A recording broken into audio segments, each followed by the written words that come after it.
Salah satu keistimewaan Ramadan adalah karena di dalamnya terdapat satu malam yang mempunyai bobot khairun min alfi syahrin.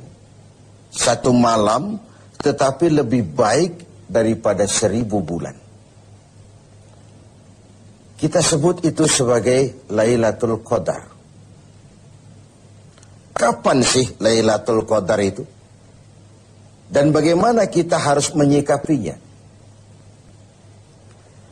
Sepakat sebagian besar para ulama berdasarkan riwayat dari hadis bahwa Lailatul Qadar itu jatuh pada malam-malam ganjil, salah satu dari malam-malam ganjil di 10 yang akhir dari bulan Ramadan. Bisa dia tanggal 21, 23, 25, 27, 29. Di malam-malam ganjil dari 10 yang akhir.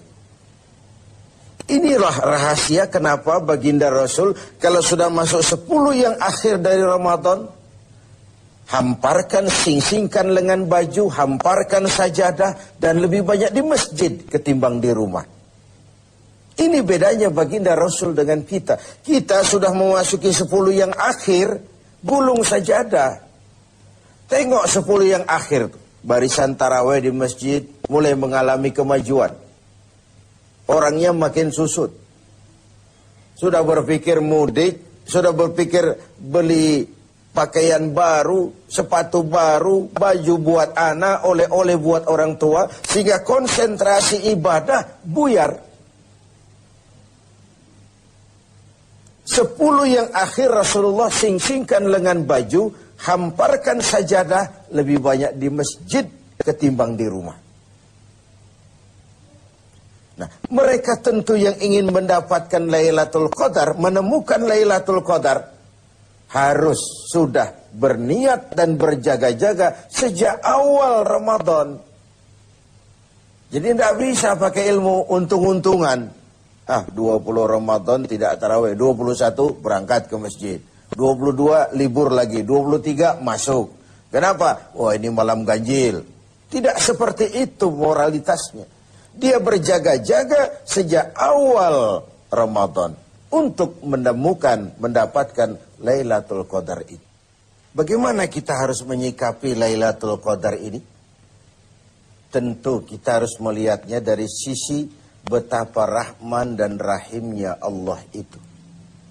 Maha kasih, maha penyayang, maha pengampun, maha menerima taubat.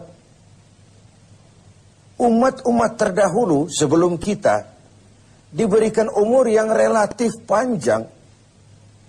Nabi Adam 2000 tahun. Nabi Nuh 950 tahun. Rata-rata umatnya ya sekian itu umurnya. Jadi secara hitung dagang, kalau 300 tahun mereka bergelimang dosa, kan masih punya stok 400 tahun untuk bertaubat. Umpama hitung-hitungannya harus begitu. Kita umat Nabi Muhammad ini, umat terakhir ini, diberikan umur yang relatif pendek. Bahkan kalau mencontoh kepada Rasul, 63 tahun beliau wafat meninggalkan kita semua. 63 tahun. Taruhlah kita seperti itu. Kalau 40 tahun kita bergelimang dosa, sisa umur cuma 33 tahun, ditebus dengan taubat seperti itu, kan belum seimbang neracanya. Apa dosa lalu harus tidak terampuni? Apa tidak ada peluang untuk melakukan pemutihan terhadap seluruh kesalahan yang pernah kita lakukan? Dari sisi inilah kita melihat makna Lailatul Qadar. Allah yang maha pengasih, Allah yang maha penyayang, seakan tidak langsung saja bilang, "Hei umat Islam, sekalipun umurmu relatif pendek, kau jangan pesimis, kau jangan skeptis. Sekalipun begitu banyak kesalahan kau lakukan, dosa kau tumpuk, dan umurmu relatif pendek, jangan sedih. Aku berikan kepadamu waktu dan tempat yang punya nilai spesifik. Waktu dan tempat yang punya nilai istimewa. Tugasmu memanfaatkan peluang yang diberikan itu. Itu sebabnya ada penggandaan nilai pahala. Solat berjamaah pahalanya 27 kali lipat daripada solat sendiri. Beribadah di hari Jumat mendapat tambahan pahala. Solat di Masjidil Haram di Mekah 100.000 kali pahalanya ketimbang di masjid-masjid biasa. Itu tidak lalu berarti sudah sholat di sana lalu berhenti lagi sholat di mana-mana karena merasa sudah banyak stok, sudah punya banyak devisa. Bukan itu pengertiannya. Ada ruang dan waktu yang punya nilai istimewa. Kalau kita pandai memanfaatkannya, maka nilai lipat-kelipatan dari ibadah kita itu diberikan oleh Allah Subhanahu wa ta'ala. Itulah sebabnya Allah menyediakan ada bulan istimewa Ramadan, ada hari istimewa Jumat, ada waktu istimewa sepertiga malam yang akhir, ada tempat istimewa Arafah, Mina, Multazam, Raudhah, Zamzam.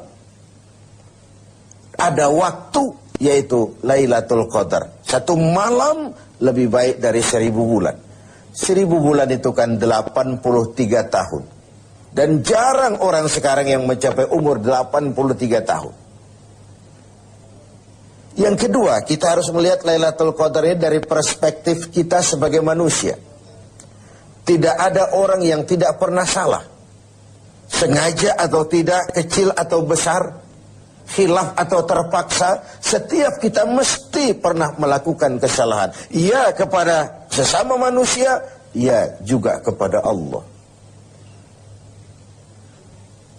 Salah kita kepada Allah, kita bertaubat langsung kepadanya. Sampai-sampai di hadis kursi dikatakan, "Lau amiltumul khataya hatta mala'atis sama, summa nadimtum fataballahu alaikum." Kalaupun kamu berbuat dosa, penuh langit dengan dosamu, kemudian kamu menyesal, bertaubat, Allah pasti akan menerima taubat kamu. Lalu bagaimana sih taubat yang sebenarnya itu? Kata para ulama, taubat yang sebenarnya itu pertama, meninggalkan perbuatan jahat. Yang kedua, berjanji tidak akan pernah mengulanginya lagi. Yang ketiga, menyesal pernah melakukannya. Inilah 3 syarat utama. Pertama, meninggalkan perbuatan jahat itu. Bertaubat dari minuman, tinggalkan total. Bertaubat dari judi, tinggalkan total. Bertaubat kepada Allah dari melakukan maksiat, tinggalkan secara total. Meninggalkan perbuatan jahat. Dan total, tidak angin-anginan. Yang kedua, berjanji tidak akan mengulanginya lagi. Tidak akan pernah lagi saya berjudi. Tidak akan pernah lagi saya berzina. Tidak akan pernah lagi saya mencuri. Berjanji tidak akan mengulangi. Dan yang ketiga, menyesal telah pernah melakukan itu. Bukankah kadang-kadang kita berkata, saya sekarang sudah tua, dulu waktu muda saya sudah puas. Bukan menyesal, puas. Sekarang saya sudah tua, dulu waktu muda sudah puaslah saya. Sudah pokoknya sudah puas. Bukan puas yang diminta. Menyesal, kenapa dahulu begitu? Kenapa telah melakukan itu? Inilah makna taubat yang sebenarnya. Pemirsa TV7 yang berbahagia. Orang yang beribadah Ramadan dengan baik, melaksanakan taubat dengan benar, diterima taubatnya, pantas dia keluar dari Ramadan, masuk 1 Syawal, pantas jika ia masuk dalam golongan minal aidin wal faizin. Masuk dalam golongan orang yang kembali. Kembali kemana? Kembali kepada fitrah. Suci, bersih. Seperti bayi baru dilahirkan oleh ibunya. Tidak punya dosa kepada Allah. Lantaran sudah dilebur oleh ibadah dan taubatnya di bulan Ramadan. Wal faizin, dan termasuk ke dalam golongan orang-orang yang beruntung. Tidak dalam artian yang materialistis, tapi dalam artian memperoleh keberkahan dalam hidup dan keberuntungan di dunia, lebih-lebih di akhirat nanti. Inilah Ramadan, di mana kita selalu mencari nilai tambah dari setiap amal yang kita lakukan. Karena umur yang diberikan relatif pendek. Dosa yang kita kerjakan relatif banyak.